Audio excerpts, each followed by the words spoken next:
Saudari-saudara pencinta insan yang terkasih, selamat pagi. Selamat berjumpa lagi di hari ini, Jumat 2 Desember 2022. Kita masih mendengarkan permenungan yang dibawakan oleh Pater Lexi Kedi CMF.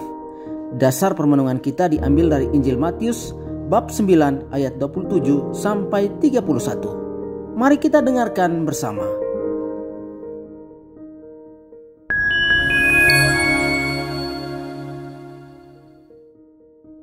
Para sahabat insan yang terkasih, penginjil Lukas hari ini bercerita tentang dua kelompok yang sedang bersama-sama dengan Yesus. Kelompok pertama, para pemungut cukai dan orang-orang berdosa yang datang kepada Yesus untuk mendengarkan Dia.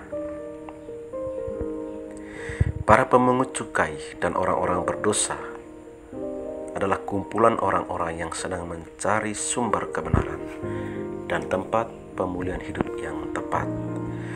Mereka adalah kumpulan orang-orang yang sedang membutuhkan anugerah keselamatan dari Allah. Dan Yesus sangat senang dengan niat baik mereka ini. Sebab Yesus datang untuk mencari dan menyelamatkan yang hilang. Sebagaimana tertulis dalam Injil Lukas bab 19 ayat 10.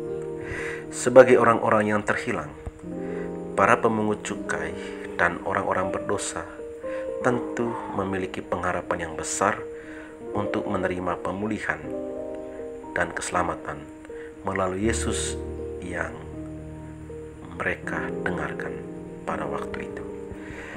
Ada juga kelompok kedua yang datang kepada Yesus, yaitu orang-orang Farisi dan ahli-ahli Taurat.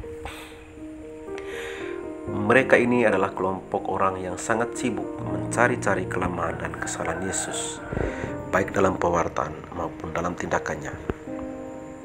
Karena itu, ketika mereka melihat pemandangan Yesus sedang ada bersama para pemungut cukai dan orang-orang berdosa, mereka marah, mereka jengkel, dan bersungut-sungut. Mereka berkata, "Ia menerima orang-orang berdosa dan makan bersama-sama dengan mereka." Orang-orang Farisi dan ahli-ahli Taurat marah kepada Yesus sebab Yesus menjadikan para pemungut cukai dan orang-orang berdosa ini sahabatnya. Menurut orang Farisi dan ahli-ahli Taurat, orang baik seperti Yesus yang juga disebut rabi hanya boleh bersahabat dengan orang-orang baik. Melihat reaksi negatif orang-orang Farisi dan ahli-ahli Taurat ini, Yesus kemudian memberikan satu perumpamaan tentang domba yang hilang. Dari perumpamaan ini, kita boleh melihat dua kelompok yang ada bersama Yesus. Domba yang hilang adalah lambang para pemungut cukai dan orang-orang berdosa, juga mereka yang merasa tidak layak, mereka yang merasa berdosa, mereka yang hilang, mereka yang seharusnya dicari. Dan kelompok kedua dilambangkan dengan 99 ekor domba yang selalu merasa dirinya benar, merasa lebih baik dari orang lain, merasa sempurna dan tidak membutuhkan pemulihan dan pertobatan.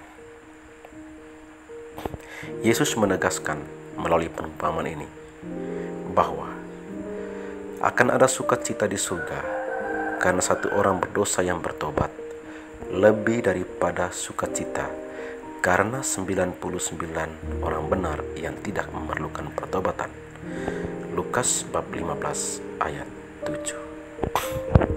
Para sahabat insan yang terkasih, setelah merefleksikan perumpamaan tentang domba yang hilang ini, saya melihat beberapa poin. Yang pertama, seringkali dalam kehidupan sehari-hari kita gemar menghakimi sesama dengan ukuran dan standar hidup yang kita miliki. Kita suka menilai rendah hidup orang lain. Kita seringkali menganggap diri sebagai orang-orang yang lebih benar dan lebih baik. Kita melihat diri kita sempurna dan melihat orang lain tidak ada apa-apanya. Kita terjebak dalam perasaan superioritas dan keangkuhan diri. Namun ada orang yang mengatakan bahwa orang-orang dengan karakter suka menilai, menjudge, dan menghakimi orang lain dengan cara yang sangat negatif, umumnya bukanlah orang-orang yang berkualitas. Seharusnya semakin tinggi pendidikan seseorang, dia harus semakin rendah hati. Di sekitar kita ada banyak orang yang harus akan kebenaran. Banyak orang yang ingin mengenal Tuhan lebih baik. Tetapi kondisi budaya, adat istiadat, dan pergumulan hidup belum memungkinkan mereka untuk mengenal Tuhan dengan baik. Hati mereka bisa saja dipenuhi oleh kerinduan untuk lebih dekat dengan Tuhan, mengenal Tuhan, dan mencintainya, dan memperoleh anugerah keselamatan darinya. Mungkin kelompok inilah kelompok kedua yang perlu dicari, perlu ditemukan. Bisa saja mereka ingin bertobat dan sedang membutuhkan pertolongan dan bimbingan. Inilah poin kedua yang saya renungkan dari perumpamaan tentang domba yang hilang ini. Para sahabat insan yang terkasih, mari kita sebagai pengikut Kristus yang sejati berusaha menjauhkan diri dari sikap menghakimi, menilai rendah dan buruk sesama kita. Berhenti bergosip tentang hidup orang lain. Berhenti menilai dan mengukur kesalahan kelemahan orang lain menurut standar kita. Hari ini Tuhan Yesus mengajar kita untuk lebih baik memberi bantuan dan pertolongan kepada mereka yang belum mengenal iman kita, belum mencapai pengetahuan yang baik tentang Tuhan kita, belum mengenal Kristus, daripada menilai mereka sebagai orang jahat, orang yang buruk.